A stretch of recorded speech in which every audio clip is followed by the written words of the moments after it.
மேடையிலே சொன்னதை போல எல்லோரும் கட்டாயமாக நம்முடைய இந்த பேட்டி முடிந்த பிறகு ஆளுக்கு ஒரு அறிவியல் தமிழ் நூலையாவது எடுத்து பிரட்டி ஒரு குறைந்தது 4 புத்தகத்தையாவது படித்து பாருங்கள்.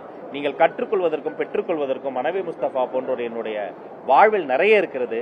அவரினுடைய நினைவுகளை இந்த நேரத்தில் போற்றி புகழ்ந்து இந்த அறிவியல் கருத்தரங்கை தொடங்கி வைப்பதில் நான் மகிழ்ச்சி அடைகிறேன்.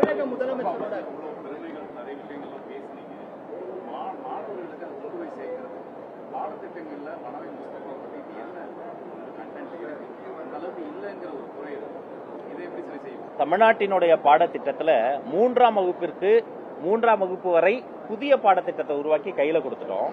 அடுத்த மற்ற வகுப்புகளுக்கான பாடத்திட்டம் உருவாக்குறோம். இந்த கரிக்குலம் கமிட்டின்னு சொல்லுவோம். இந்த பாடத்திட்டத்தினுடைய தலைவர் யார் தெரியுமா? மதிப்பிற்குரிய விஞ்ஞானி மயில்சாமி அண்ணாதுரை அவர்களை நாம் நியமித்திருக்கிறோம். இப்ப இதுலயே உங்களுக்கு தெரியும் அறிவியல் தமிழ் மீது நம்முடைய மாண்புமிகு முதல்வர் அவர்களினுடைய இந்த அரசு எத்தனை பெரிய ஒரு மதிப்பு வைத்திருக்கிறது என்பதற்கு இது ஒரு உதாரணம். எங்கெல்லாம் வாய்ப்பு கிடைக்கிறதோ அங்கெல்லாம் அறிவியல் சார்ந்த விஷயங்களுக்கு தான் முன்னுரிமை வழங்கப்படும். அறிவியலுக்கு புறமான செய்திகளுக்கோ சம்பவங்களுக்கோ நாம முன்னுரிமை தரக்கூடாது என்பதை நான் வாய்மொழி உத்தரவாகவே போட்டிருக்கிறேன். ஏற்கனவே ஒரு பேட்டியிலேயே நான் சொல்லியிருக்கிறேன். ஒவ்வொரு கூட்டத்திலுமே சரி எதெல்லாம் அறிவியலுக்கு ஒத்து வருகிறதோ அது மட்டுமே எங்களுடைய குழந்தைக்கு சென்று சேர வேண்டும் என்பதில் நம்ம ரொம்ப ஒரு உயர்ந்தப்பட்ட செயல்படுறோம்.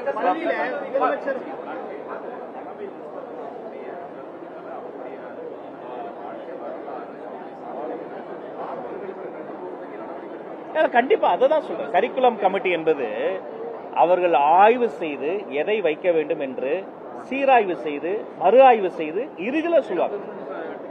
இல்ல அதாங்க அது ஒரு கமிட்டி அப்புறம் இதுக்கு போட்டிருக்கிறேன். கமிட்டியை போட்டு எல்லாத்தையும் முடிவு நானே சொல்ற அரசியல்வாதி நான் கிடையாது. கட்டாயமாக என்னுடைய ஆசையும் அதுதான், அதுல மாற்று கருத்தையே கிடையாது.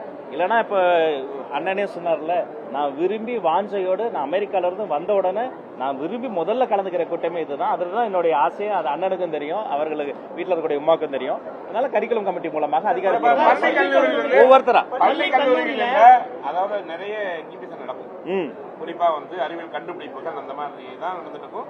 விளையாடு பல்வேறு ஆனா நீங்க சொன்ன மாதிரி இப்ப இந்த தமிழ் வளர்ச்சிக்காக இந்த மாதிரி புத்தகங்கள் இந்த குழந்தைகளை படிச்சு அவங்களுடைய கண்டுபிடி அந்த மாதிரி அவங்களுக்குன்னு ஒரு தனியா ஒரு எக்ஸிபிஷன் மாதிரி வைக்கிறதுக்கான ஒரு திட்டங்கள் இருக்கா? ஒரு கண்காட்சி மாதிரி நல்ல யோசனை. ஏற்கனவே நடைபெறக்கூடிய புத்தக திருவிழால அறிவியல் அற்புதங்கள், அறிவியல் அதிசயங்கள், அறிவியல் தமிழ்நாடு என்று சொல்லக்கூடிய அளவிற்கு அறிவியல் சார்ந்த புத்தகங்கள் நாங்கள் வைத்துக் கொண்டுதான் இருக்கிறோம். ஆனா இந்த அறிவியலுக்காகவே ஒரு சயின்டிபிக் எக்ஸ்போ நடத்தக்கூடியது ஒரு நல்ல யோசனை தான். அது நாம கலந்தாலோசித்து ஏற்கனவே நடக்கக்கூடிய புத்தக திருவிழா அதற்கென்று ஒரு தனி அரங்கு கூட அமைத்து நம்ம முன்னெடுத்து சொல்லலாம். ஏன்னா இதுதான் அடுத்து இப்ப இருக்கக்கூடிய இந்த ஒரு போட்டி உலகத்துல ஆர்டிபிஷியல் இன்டெலிஜென்ஸ், செயற்கை நுண்ணறிவு, காக்னேட்டிவ் ஏஐ, இன்னும் பல்வேறு வகையான கோடிங் சார்ந்த பல்வேறு வகையான விஷயங்கள் நடைபெற்றுக் கொண்டிருக்கிறது. அப்ப அதோடு சேர்த்து நாமும் நம்முடைய குழந்தைகளை அதற்கு தயார் செய்வதற்காக இதை போன்ற அறிவியல் முன்னெடுப்புகளை நடத்துவது ஒரு நல்ல விஷயம். கட்டாயமாக நான் விரைவில் சொல்றேன்.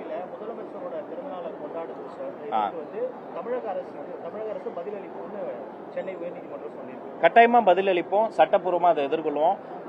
சட்டத்தை தாண்டி நீதிமன்றத்தை தாண்டி மக்கள் மன்றத்தில் நான் அடிக்கடி சொல்வது ஒன்றுதான், நம்முடைய பள்ளிக்கூடங்கள்ல யாருமே எந்த கட்சியை சார்ந்தவங்க, தமிழக வெற்றி கழகத்தை சார்ந்தவர்களாக இருந்தாலுமே கட்சி கொடியுடன் செல்வதோ கட்சி அடையாளங்களுடன் செல்வதோ அறவே தவிர்க்கப்படணும். அந்த பள்ளிக்கூடம் யாருடைய பள்ளிக்கூடம்? அது மாணவர்களுக்கு மட்டுமே சொந்தமான பள்ளிக்கூடம். எனவே எந்த கட்சி சார்ந்த செயலும் செய்வதற்கு தடை. அதையும் மீறி யாராவது அப்படி செயற்பட்டால் அவர்கள் மீது கடுமையான நடவடிக்கை எடுத்திருக்கிறோம். அப்புறம் ஆய்வு செய்வது என்பது வேறு, அந்த பள்ளிக்கூடங்களுக்கு சென்று நம்முடைய கட்சி சார்ந்த விஷயங்களை செய்வது என்பது வேறு. எனவே இதில் ஏற்கனவே பல முறை சொல்லியிருக்கிறோம். மதிப்பிற்குரிய சட்டத்துறை அமைச்சர் சி.டி. நிர்மல்குமார் பல முறை பேட்டிகளை சொல்லியிருக்கிறாரு. நான் ஒரு 4-5 முறை சொல்லியிருக்கிறேன். நீதிமன்றத்தினுடைய அந்த விஷயத்தை சட்ட ரீதியாக நாம் இந்த விஷயங்கள்லாம் சொல்லி புரியும். உலக தமிழ் மாநாட்டுக்கான முன்னெடுப்படுத்துக்கு முதல்ல வாழ்த்துக்கள். அதுக்கு நன்றி. இப்ப அதற்கான நீங்க அமெரிக்கா போயிருக்கும் பொழுது அதற்கு உண்டான பல்வேறு விஷயங்கள் பேசினா இதே மாதிரி ஒரு சிலர் மட்டுமே அந்த ஆய்வு கட்டுரைகள்லாம் சப்மிட் பண்ணுவாங்க. கல்லூரியில் படிப்பவர்கள் மட்டும்தான். இதை இப்ப இந்த இதுல இந்த மாணவர்களுக்கும் பள்ளி மாணவர்களுக்கான ஒரு முன்னெடுப்பு பண்ணலாம்ல. ஏன்னா அவங்களுக்கு ஒரு வித்தியாசமான ஒரு அனுபவமா இருக்கும்ல. நம்முடைய அரசாங்கம் ஒரு இன்க்ளூசிவ் கவர்மெண்ட், அனைவருக்குமான அரசு. அரசு அனைவருக்குமானது என்பதே ஒரு ஜனநாயக பூர்வமானது. இன்னைக்கு தமிழனுக்கு என்று ஒரு நாடு இல்லை, ஆனால் தமிழன் இல்லாத நாடு இல்லை. 196 நாடுகள்ல தமிழர்கள் இருக்கிறாங்க. அவர்கள் தங்களுடைய பங்களிப்பை தமிழ் சங்கங்கள் கட்டி எழுப்பி இருக்கிறாங்க. தமிழர்கள், தமிழ் சங்கங்கள் அந்த பங்களிப்பு மூலமாக தமிழ் பணிகளை ஆண்டுதோறும் செய்து கொண்டிருக்கிறாங்க.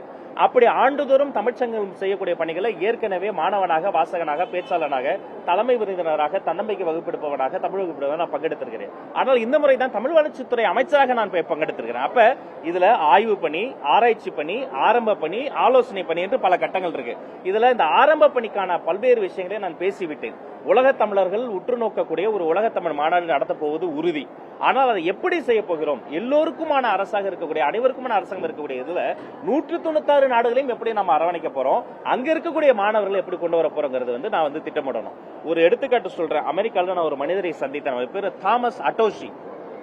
சியாட்டலில் பிறந்தவர், ஜப்பானிய மொழி பேசக்கூடியவர், ஆங்கில மொழி பேசக்கூடியவர். திருக்குறளை அப்படி ஒரு தமிழில் அழகாக பேசுகிறார். தமிழ் மீது காதல் கொண்டவர்.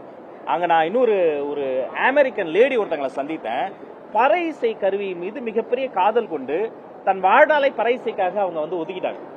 தமிழ்ல பேசுறாங்க. தாமஸ் அட்டோஷியும் மேரியும் தமிழில் பேச வைத்திருப்பது என்பது இந்த உலகம் முழுக்க இருக்கக்கூடிய இந்த உலக தமிழர்களினுடைய, குறிப்பாக நாம் தமிழ் இருக்கையெல்லாம் ஹூஸ்டன்ல மிக சிறப்பாக ஏற்பாடு செய்திருக்கிறோம். அங்கெல்லாம் நான் நேர்ல போய் ஆய்வு செய்துட்டு வந்தேன்.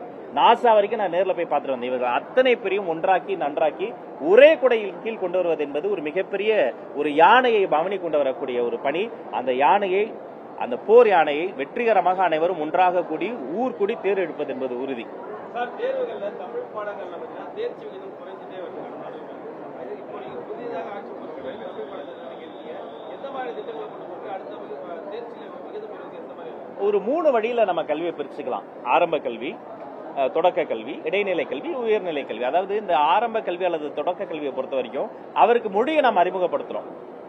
தமிழ், ஆங்கிலம், அம்மா, ஆப்பிள் என்று ஒரு மொழியை அறிமுகப்படுத்துறோம்.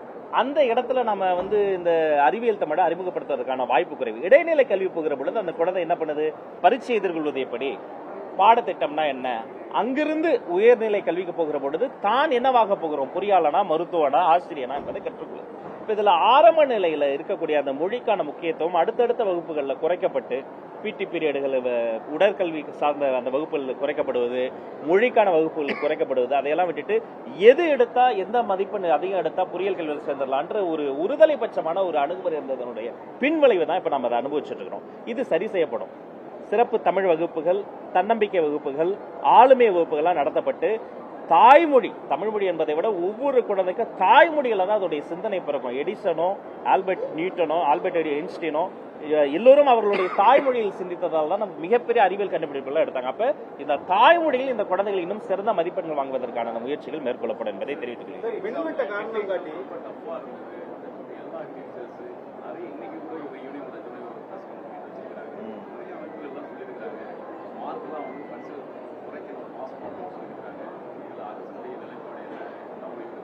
நான் அது இப்பதான் வந்திருக்கிறேன்.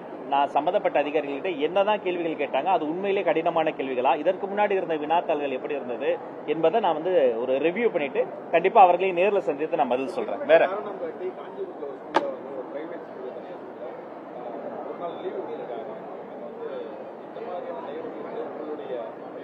ஏதாங்க இது மின்சார பிரச்சனை என்பதை தாண்டி எந்த சூழலையும் ஒரு பள்ளிக்கூடம் என்பது விடுமுறை விடக்கூடாது.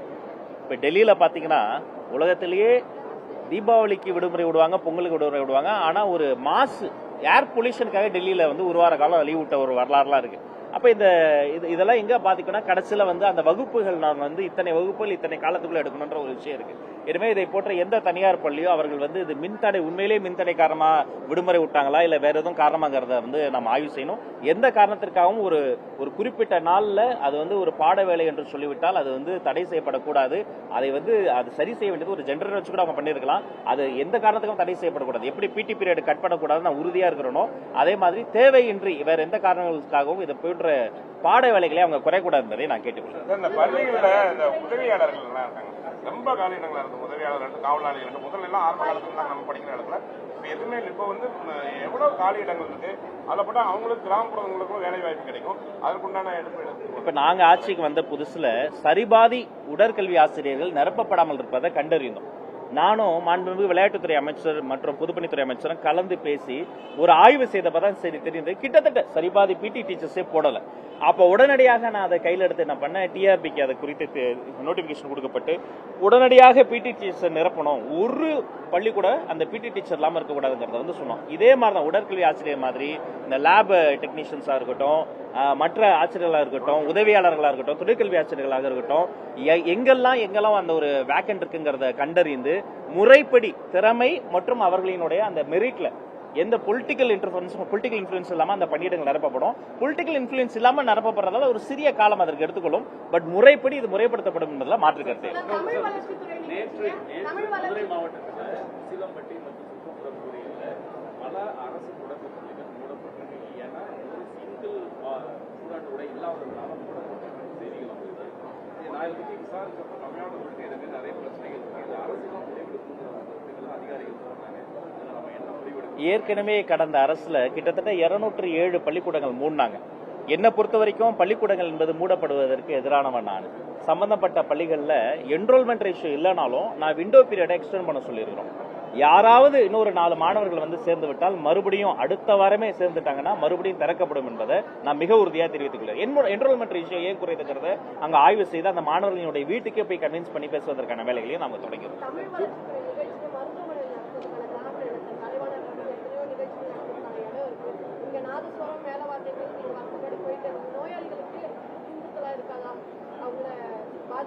அது அறிவியல் தமிழ் மாதிரி அறிவியல் தமிழ்னு சொல்லுகிற பொழுது இது மருத்துவத்துறையினுடைய கட்டற்ற கலைக்களஞ்சியத்தை உருவாக்கியவர் மனைவி முஸ்தபா. தன் வாழ்நாள்ல 10 லட்சம் சொற்களை நம்ம படிக்க முடியுமா தெரியாது, படைத்தவர். அப்ப இதை விட சிறந்த இடம் இருக்காது. இது மாதிரி மருத்துவ பயனாளர்களுக்கு யாராவது தொந்தரவு ஏதாவது இருந்தா நான் வருத்தம் கூட தெரிவிச்சுக்கிறேன். அடுத்த முறை இது மாதிரிலாம் பண்ணாதீங்க. அது வந்து சாக்கு போக்கு சொல்லி பண்ணக்கூடாது. தயவு செய்து இந்த பட்டாசு போடுறது மேலதெல்லாம் அறவே தவிர்த்துருங்க.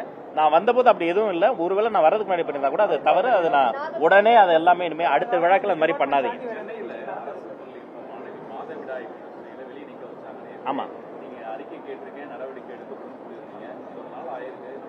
இல்ல நான் விசாரிச்சிட்டேன். அந்த விஷயம் என்னன்னா அது ஒரு தொடர்பாடல் பிரச்சனை தான், மிஸ்கம்யூனிகேஷன் தான். அந்த குழந்தையினுடைய அது குழந்தை வீட்டுக்கு போகணும்னு ஆசைப்பட்டிருக்கிறாங்க. ஏன்னா வீட்டுக்கே போறேன். அப்ப வீட்டுக்கு தொடர்பு கொண்ட பிறகு அவங்க உடனடியா வரல. அப்ப அந்த குழந்தை தான் அந்த குழந்தை அந்த பெற்றோர் அது வந்து திட்டமிட்டு அவங்க அந்த ஆசிரியர் வந்து வெளியெல்லாம் நிறுத்தல. அதனால அது ஒரு தொடர்பாடல் பிரச்சனை தான். அதுல வந்து அந்த துறை மீதோ அந்த ஆசிரியர் மீதோ பெரிய நடவடிக்கை வேண்டியது தேவையற்றது. எஸ், ஆமா ஆமா. ஏற்கனவே கிட்டத்தட்ட 70 கோடி ஒதுக்கி இந்த கழிப்பறைகளை மேம்படுத்த சொல்லியிருக்கேன். அதுக்கு ஒரு ரிவ்யூ போறேன். ஒரு மாசத்துல என்னாச்சு, ஒரு ஆண்டுல என்னாச்சு அப்படிங்கறது ரிவ்யூ போறேன். இனி எங்க வேணாலும் முன்னறிவிப்பின்றி நிச்சயமாக எப்ப வேணாலும் அங்க வந்து நான் வந்து ஆய்வுக்கு வருவேன். எனவே இந்த கழிப்பறை தான் நான் உள்ள நுழைஞ்சோடனே பார்ப்பேன். எந்த பள்ளிக்கூடமா இருந்தாலும் இந்த கழிப்பறை விஷயத்துல நோ காம்ப்ரமைஸ். உடனடியாக நம்மளோட ஐஏஎஸ் ஐபிஎஸ் மீட்டிங் நடந்தது. அப்ப கூட முதல்வரோட அனுமதியோட நான் இடைமறித்து எல்லா கலெக்டர்ஸ் கிட்டையும் நான் ஒரு ரெக்வஸ்ட் வச்சேன். நீங்க ஃபர்ஸ்ட் போய் பார்க்க வேண்டியமே இடமே கழிப்பறை தான். இதெல்லாம் போய் நான் பார்க்கணும்னு நினைக்காதீங்க, இதை தான் நான் பார்க்கணும்னு நினைச்சேன். இல்ல என்ன ஏன் இல்லைங்க பேசுங்க சரியா.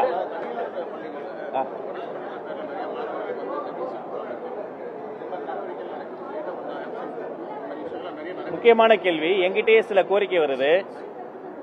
கட்டணம் சரியா கட்டல, அந்த மாணவர் மீது வந்து ஒரு ஒழுங்கு நடவடிக்கை பாக்கி இருக்கு, எதிர்த்து பேசிவிட்டார், விரும்பத்தகாத செயலில் ஈடுபட்டு விட்டார் என்ற காரணங்கள், பல்வேறு வகையான காரணங்களுக்காக தனியார் பள்ளிகள் வந்து இந்த டிசி கொடுப்பதை வந்து எந்த காரணம் கொண்டு நீங்க வந்து அதை டிலே பண்ணக்கூடாது. தயவு செய்து இது சட்டப்பூர்வமா இல்லாம மனிதாபிபூர்வமா ஒரு கருணையோட அணுகுங்க. அவர் யார் குழந்தை? நம்ம வீட்டு குழந்தை. அப்ப அந்த குழந்தைக்கு எந்த காரணத்திற்காகவும் நீங்க தண்டனைகள் தரவே கூடாது. அதனால மறப்போம், மன்னிப்போம். அந்த குழந்தை இன்னும் நீங்க வந்து அந்த குழந்தை அடுத்த நிலைக்கு போவதற்காக அவர்களுக்கு தர வேண்டிய சான்றிதழ்களை எந்த காரணம் கொண்டு நீங்க வந்து அதை வந்து தடை செய்யாதீங்க. கூப்பிட்டு பேசி சரி செய்து பெற்றோரோடு ஆலோசனை செய்து அந்த மாணவனுக்கு கவுன்சிலிங் கொடுத்து அந்த மாணவனோ மாணவியோ அந்த மாணாக்கருக்கு தேவைப்படுகிற எந்த சான்றிதழும் எந்த காரணத்திற்காகவும் தாமதிக்க வேண்டாம் என்பதை உங்கள் மூலமா கேட்டேன். ஏற்கனவே நீங்க தனியார் பள்ளிகளுக்கு அந்த அங்கீகாரம் வழங்கும் நிகழ்ச்சியில பேசியிருந்தீங்க.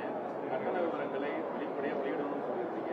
அதே மாதிரி ஏழை பிள்ளைகளுக்கு கட்டணங்கள் ஓரளவு குறைக்கணும்னு சொல்லியிருந்தீங்க. இது நேற்று ஹைகோர்ட்ல திருப்பும் அந்த ஃபீஸ் ஸ்ட்ரக்சர் ரிலீஸ் பண்ணுங்கிற விஷயம் வந்திருக்கு. கண்டிப்பா வெளியிடணும்னு சொல்லியிருக்காங்க. உங்களுடைய உத்தரவை அந்த வேண்டுகோளை நீதிமன்றம் என்ன சொல்லியிருக்கு? அப்ப நான் சரியா தானே சிந்திச்சிருக்கேன். நீதிமன்றமே சொல்லிருச்சு, நானும் சொல்லியிருக்கிறேன். இதற்கு மேலே அவங்க டிரான்ஸ்பரண்டா ஃபீஸ் ஸ்ட்ரக்சர் தான் போடலன்னா அஸ்திரம் பாயும். அதனால கட்டாயமாக வெளியிடுங்கிறத மீண்டும் வலியுறுத்திக்கிறேன். ஆமா இல்ல அதான் சொல்லியிருக்கேன். நீதிமன்றமும் சொல்லிருச்சு, மாண்புமிகு அமைச்சரும் சொல்லியிருக்கிறோம். இதுக்கப்புறம் செயல்பட வேண்டியது அவங்க தான். அப்படி செயல்படலன்னா பாருங்க நடவடிக்கை நடக்கும். நன்றி.